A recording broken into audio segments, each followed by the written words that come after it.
এসো আমরা কিছুটা কঠিন ভগ্নাংশের সূচকের উদাহরণগুলো দেখি। আমরা জানি যে 9 এর সূচক 1/2 সমান হলো 3,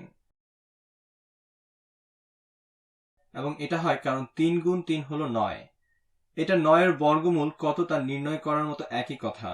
9 এর বর্গমূল হলো 3, কিন্তু আমরা যদি 9 এর সূচক ঋণাত্মক 1/2 নেই তাহলে কি হবে?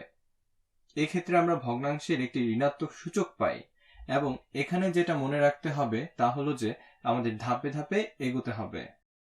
প্রথমে ভগ্নাংশের কথা চিন্তা না করে ঋণাত্মকের কথা চিন্তা করি। আমাদের কাছে যদি একটি ঋণাত্মক সূচক থাকে তাহলে তার অর্থ কি দাঁড়ায়?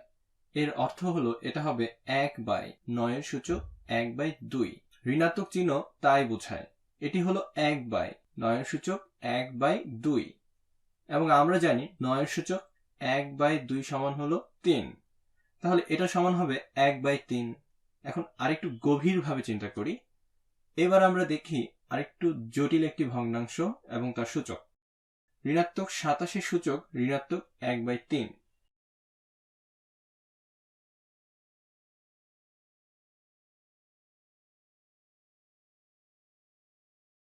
এবং আমি চাই তুমি ভিডিওটি থামিয়ে এটা নিয়ে নিজে নিজে চিন্তা করো। সবসময় মনে রাখবে, সূচকের ক্ষেত্রে ঋণাত্মক চিহ্ন বাদ দিতে তোমাকে রাশিটির গুণাত্মক বিপরীত মানটি নিয়ে তার সূচক নিতে হবে। তো এটা সমান হবে 1/ ঋণাত্মক 27 এর সূচক ধনাত্মক 1/3। কিন্তু এখনো আমাদের সব সমস্যার সমাধান হয়ে যায়নি। আমাদের কাছে এখন একটি ঋণাত্মক সংখ্যার ভগ্নাংশ সূচক রয়েছে, কিন্তু এটা দিয়ে বোঝাচ্ছে কোন সংখ্যাটি যেটিকে 3 বার গুণ করলে, আচ্ছা এইভাবে বোঝাই, একটি অজানা সংখ্যা এটাকে যদি আমরা এই সংখ্যাটি দিয়েই 3 বার গুণ করি এবং পুরোটাকে 1 দিয়ে গুণ করি, তাহলে আমাদের এই সংখ্যাটি কত হতে হবে যাতে আমরা শেষে ঋণাত্মক 27 পাই। আমরা আগে থেকেই জানি যে 3 এর সূচক 3, যা সমান হলো 3 গুণ 3 গুণ 3 সমান হলো 27। তাহলে এটা একটা ভালো সূত্র। এখন ঋণাত্মক 3 এর সূচক 3 সমান কত হবে?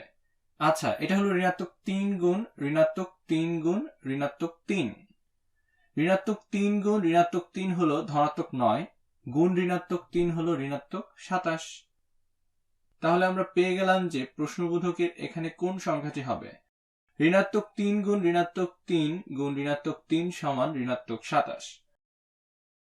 তাহলে ঋণাত্মক 27 এর সূচক 1/3।